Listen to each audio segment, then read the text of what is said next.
Easy and tasty recipes YouTube ಚಾನಲ್ಗೆ ಸ್ವಾಗತ. ಈಗ ನಾವು ಎಗ್ ಮಸಾಲ ಗ್ರೇವಿಯನ್ನು ಹೇಗೆ ಮಾಡೋದು ಅಂತ ನೋಡೋಣ. ಹಾಗೆಯೇ ನೀವಿನ್ನು ನಮ್ಮ ಚಾನಲ್ಗೆ ಸಬ್ಸ್ಕ್ರೈಬ್ ಮಾಡಿಲ್ಲ ಅಂದರೆ ಸಬ್ಸ್ಕ್ರೈಬ್ ಮಾಡಿ, ಬೆಲ್ ಐಕಾನ್ ಮೇಲೆ ಕ್ಲಿಕ್ ಮಾಡಿ. ಈಗ ಹೇಗೆ ಮಾಡೋದು ಅಂತ ನೋಡೋಣ. ಈಗ ಒಂದು ಕಡಾಯಿಯನ್ನು ತೆಗೆದುಕೊಂಡಿದ್ದೇನೆ. ಇದಕ್ಕೆ 1 ಟೇಬಲ್ ಸ್ಪೂನ್ ಆಗುವಷ್ಟು ಎಣ್ಣೆಯನ್ನು ಹಾಕಿಕೊಂಡಿದ್ದೇನೆ. ಲೋ ಫ್ಲೇಮ್ನಲ್ಲಿ ಇಟ್ಕೊಳ್ಬೇಕು. ಎಣ್ಣೆ ಬಿಸಿಯಾದ ನಂತರ ಒಂದು ಸಣ್ಣ ತುಂಡು ಚಕ್ಕೆ, 1 ಏಲಕ್ಕಿ, 2 ಲವಂಗ. ನಿಮಗೆ ಏಲಕ್ಕಿ ಲವಂಗ ಫ್ಲೇವರ್ ಇಷ್ಟ ಇಲ್ಲ ಅಂದರೆ ಹಾಕೊಳ್ಳೋದು ಬೇಡ. 1/4 ಟೇಬಲ್ ಸ್ಪೂನ್ ಆಗುವಷ್ಟು ಸೋಂಪು, ಅರ್ಧ ಟೇಬಲ್ ಸ್ಪೂನ್ ಜೀರಿಗೆ, ಅರ್ಧ ಟೇಬಲ್ ಸ್ಪೂನ್ ಕಾಳು ಮೆಣಸು, 2 ಟೇಬಲ್ ಸ್ಪೂನ್ ಕೊತ್ತಂಬರಿ, ಹಾಗೆಯೇ 1/4 ಟೇಬಲ್ ಸ್ಪೂನ್ ಆಗುವಷ್ಟು ಗಸಗಸೆ ಇದ್ದರೆ ಹಾಕ್ಕೊಳ್ಳೇಬೇಕಂತ ಇಲ್ಲ, ಸ್ಕಿಪ್ ಕೂಡ ಮಾಡ್ಬೋದು. ಈಗ ಇದನ್ನು ಸ್ವಲ್ಪ ಹೊತ್ತು ಫ್ರೈ ಮಾಡಿಕೊಳ್ಬೇಕು. 30 ಸೆಕೆಂಡುಗಳ ಕಾಲ ಫ್ರೈ ಮಾಡಿಕೊಂಡ್ರೆ ಸಾಕು. ಈಗ ಇದಕ್ಕೆ 7 ಒಣಮೆಣಸು, 1 ಇಂಚು ಶುಂಠಿ, 7 ಎಸಳು ಬೆಳ್ಳುಳ್ಳಿ, 1 ಈರುಳ್ಳಿಯನ್ನು ಈ ಥರ ಕಟ್ ಮಾಡಿ ಹಾಕ್ಕೊಂಡಿದ್ದೇನೆ. ಹಾಗೆಯೇ ಹೆಚ್ಚಿಟ್ಟುಕೊಂಡ 2 ಟೊಮೆಟೊವನ್ನು ಸಹ ಸೇರಿಸಿಕೊಳ್ಬೇಕು. ಈಗ ಟೊಮೆಟೊ ಸಾಫ್ಟ್ ಆಗುವ ತನಕ ಫ್ರೈ ಮಾಡಿಕೊಳ್ಬೇಕು. ಹಾಗೆ ಕೂಡ ಹಾಕ್ಕೊಳ್ಬೋದು ಟೊಮೆಟೊವನ್ನು, ಆದರೆ ಈ ಥರ ಫ್ರೈ ಮಾಡಿ ಹಾಕಿಕೊಳ್ಳೋದ್ರಿಂದ ಚೆನ್ನಾಗಿರುತ್ತೆ, ಹಸಿ ವಾಸನೆ ಇರುವುದಿಲ್ಲ. ಲೋ ಫ್ಲೇಮ್ನಲ್ಲಿ ಇಟ್ಕೊಂಡು ಫ್ರೈ ಮಾಡಿಕೊಳ್ಬೇಕು. ಈಗ ಟೊಮೆಟೊ ಸಾಫ್ಟ್ ಆಯಿತು. ಈಗ ಗ್ಯಾಸನ್ನು ಆಫ್ ಮಾಡಿಕೊಳ್ತೇನೆ. ಈಗ ಫ್ರೈ ಮಾಡಿ ಇಟ್ಟುಕೊಂಡ ಮಸಾಲವನ್ನು ಮಿಕ್ಸಿ ಜಾರಿಗೆ ಹಾಕ್ಕೊಂಡಿದ್ದೇನೆ. ಈಗ ಇದಕ್ಕೆ 1/4 ಟೀ ಸ್ಪೂನ್ ಅರಶಿನವನ್ನು ಸೇರಿಸಿಕೊಳ್ಬೇಕು. ಈಗ ಇದನ್ನು ನೈಸಾಗಿ ಗ್ರೈಂಡ್ ಮಾಡಿಕೊಳ್ಬೇಕು. ಈಗ ಇದಕ್ಕೆ ಸ್ವಲ್ಪ ಕಾಯಿ ತುರಿಯನ್ನು ಸಹ ಹಾಕಿಕೊಳ್ಬೋದು, ಚೆನ್ನಾಗಿರುತ್ತೆ. ಇದೀಗ ಸ್ವಲ್ಪ ಗ್ರೈಂಡ್ ಆಗಿದೆ, ಈಗ ಡ್ರೈ ಆಗಿದೆ, ಹಾಗಾಗಿ ನೀರು ಹಾಕಿ ಮತ್ತೆ ಇದನ್ನು ನೈಸಾಗಿ ಗ್ರೈಂಡ್ ಮಾಡಿಕೊಳ್ತೇನೆ.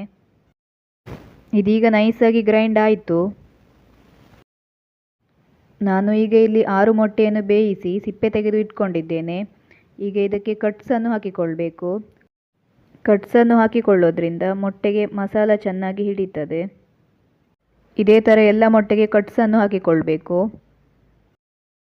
ಈಗ ಅದೇ ಕಡಾಯಿಗೆ 2 ಟೇಬಲ್ ಸ್ಪೂನ್ ಆಗುವಷ್ಟು ಎಣ್ಣೆಯನ್ನು ಹಾಕಿಕೊಳ್ತೇನೆ.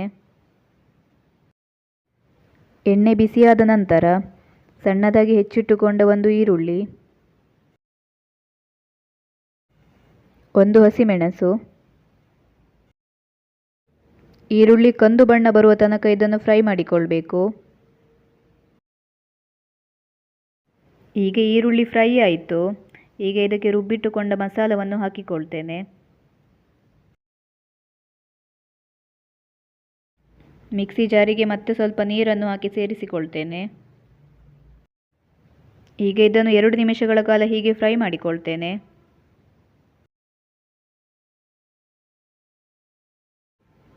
ಈಗ ಇದಕ್ಕೆ ಸ್ವಲ್ಪ ನೀರನ್ನು ಸೇರಿಸಿಕೊಳ್ತೇನೆ.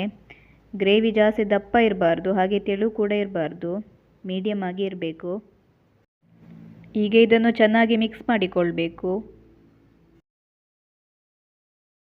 ಈಗ ಸ್ವಲ್ಪ ಉಪ್ಪನ್ನು ಹಾಕಿಕೊಳ್ತೇನೆ. ನೀವು ಎಷ್ಟು ಬೇಕಂತ ನೋಡ್ಕೊಂಡು ಹಾಕ್ಕೊಳ್ಳಿ.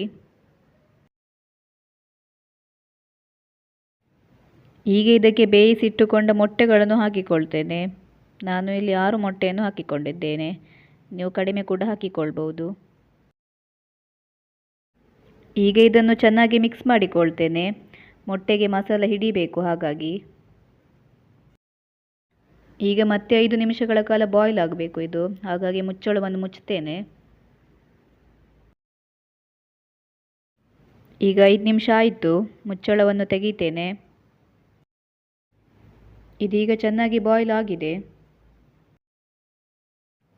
ಈಗ ಇದಕ್ಕೆ ಸ್ವಲ್ಪ ಕೊತ್ತಂಬರಿ ಸೊಪ್ಪನ್ನು ಸೇರಿಸಿಕೊಳ್ತೇನೆ. ಈಗ ಇದನ್ನು ಮಿಕ್ಸ್ ಮಾಡಿ ಮತ್ತೆ 1 ನಿಮಿಷಗಳ ಕಾಲ ಹಾಗೆ ಇಟ್ಕೊಳ್ಬೇಕು.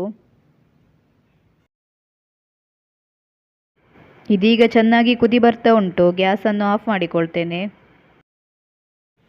ಈಗ ಎಗ್ ಮಸಾಲ ರೆಡಿ ಆಯಿತು. ತುಂಬಾ ಚೆನ್ನಾಗಿ ಬಂದಿದೆ. ನೀವು ಕೂಡ ಒಮ್ಮೆ ಟ್ರೈ ಮಾಡಿ. ಹಾಗೆಯೇ ನಿಮಗೂ ಈ ರೆಸಿಪಿ ಇಷ್ಟ ಆದಲ್ಲಿ ಲೈಕ್ ಮಾಡಿ, ಶೇರ್ ಮಾಡಿ, ತಪ್ಪದೇ ಸಬ್ಸ್ಕ್ರೈಬ್ ಮಾಡಿ. Thank you for watching.